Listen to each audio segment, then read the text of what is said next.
Selamat pagi anak-anak yang terkasih, berkah dalam. Kita masuk dalam sesi ini yaitu tentang pengembangan atau pendalaman dari nilai kitab suci di dalam bacaan ibadat sabda tadi. Ya, intinya di sini ada kata menarik dua. Yang pertama, mereka memajukan saksi-saksi palsu. Yang kedua, percayalah kepada Dia yang telah diutus Allah. Oke.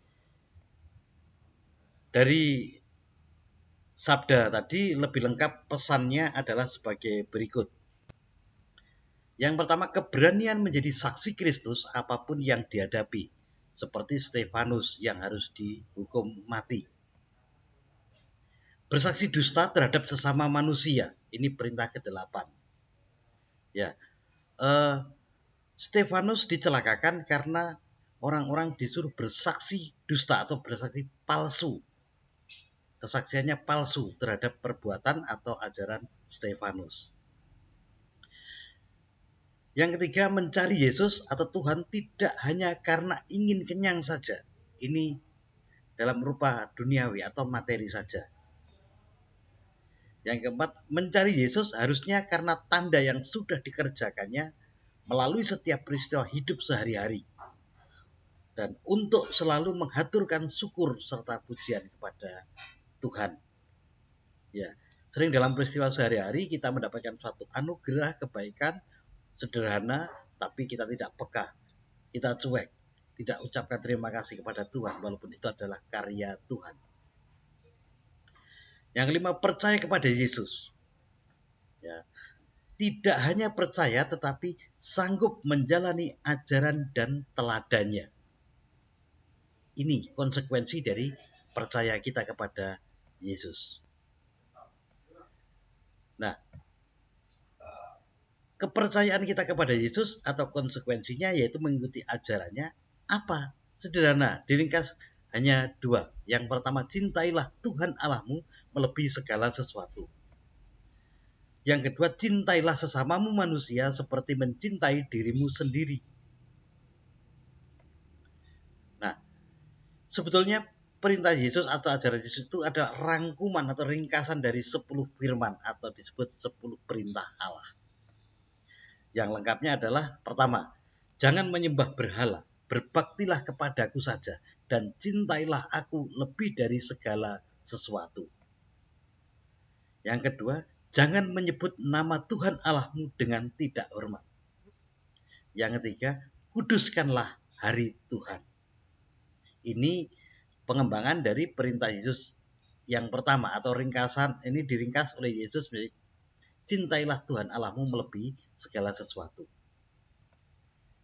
Sekarang poin yang kedua dari perintah Yesus adalah cintailah sesamamu manusia seperti mencintai dirimu sendiri. Ini diungkapkan dengan tindakan pertama, hormatilah ibu bapamu. Ini perintah yang keempat. Perintah yang kelima, jangan membunuh. Yang keenam, jangan berzina. Yang ketujuh, jangan mencuri. Yang kedelapan, jangan bersaksi dusta tentang sesamamu. Nah, ini bersaksi dusta atau bersaksi palsu tentang sesama. Trennya sekarang mungkin memfitnah. Itu tergolong bersaksi dusta. Yang kesembilan, jangan mengingini istri sesamamu.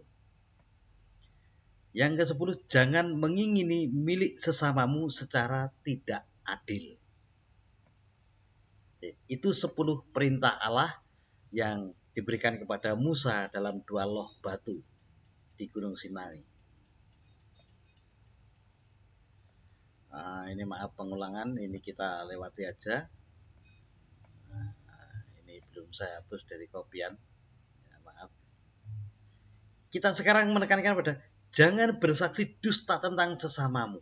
Ini berkaitan dengan bacaan tadi.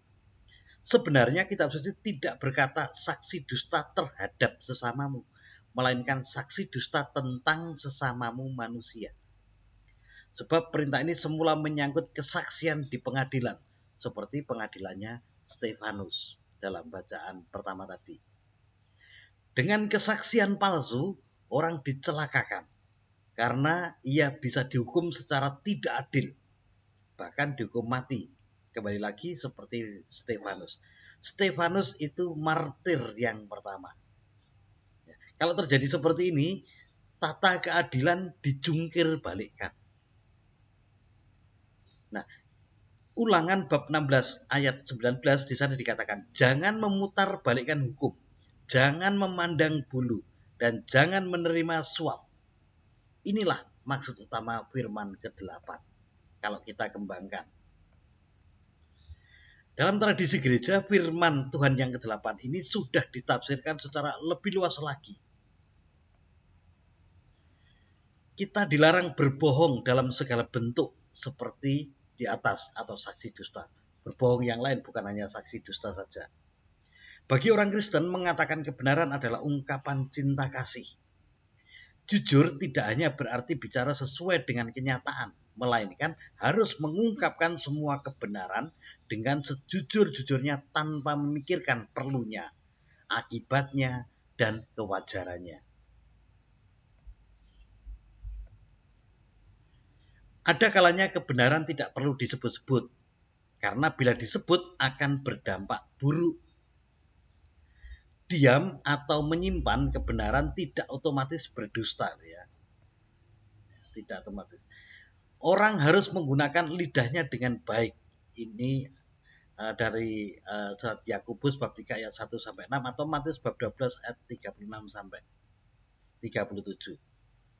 Apalagi kalau kebenaran itu berhubungan dengan masalah rahasia jabatan. Baik imam, misalnya ada umat mengaku dosa, itu ya harus disimpan rahasia. Dokter, advokat atau kuasa hukum, ya, pembela hukum, itu ada kebenaran yang tidak diungkapkan karena menyangkut konsekuensinya memberatkan orang. Kebenaran tidak boleh diungkapkan kepada sembarang orang tanpa mempertimbangkan perlunya dan tanpa persetujuan dari orang yang bersangkutan. Kalau tidak perlu ya sudahlah, nggak usah diomong-omong. Nah, selain 10 perintah Allah, kita orang Katolik juga diberi 5 perintah gereja. Yang pertama, rayakan hari raya yang disamakan dengan hari Minggu. Ini mungkin hari raya Santo atau hari raya misalnya Hati Kudus Yesus.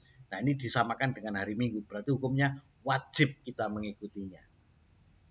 Yang kedua, ikutlah perayaan Ekaristi pada hari Minggu dan hari raya yang diwajibkan, yang dikatakan tadi, dan jangan melakukan pekerjaan yang dilarang pada hari itu.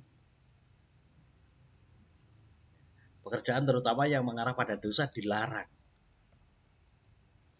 Yang ketiga, berpuasalah dan berpantanglah pada hari yang ditentukan. Seringkali ini kita terapkan dalam masa Prapaskah. Keempat, mengaku dosalah sekurang-kurangnya sekali setahun. Bagi kalian yang belum atau jarang mengaku dosa, ingat ini paling tidak 1 tahun sekali. Syukur kalau lebih, ya. Yang kelima, sambutlah tubuh Tuhan atau tubuh Kristus pada masa Paskah. Ini akan lebih menenteramkan hati atau lebih mengena pada penghayatan kita. Ini pengembangan dari nilai bacaan kitab suci tadi.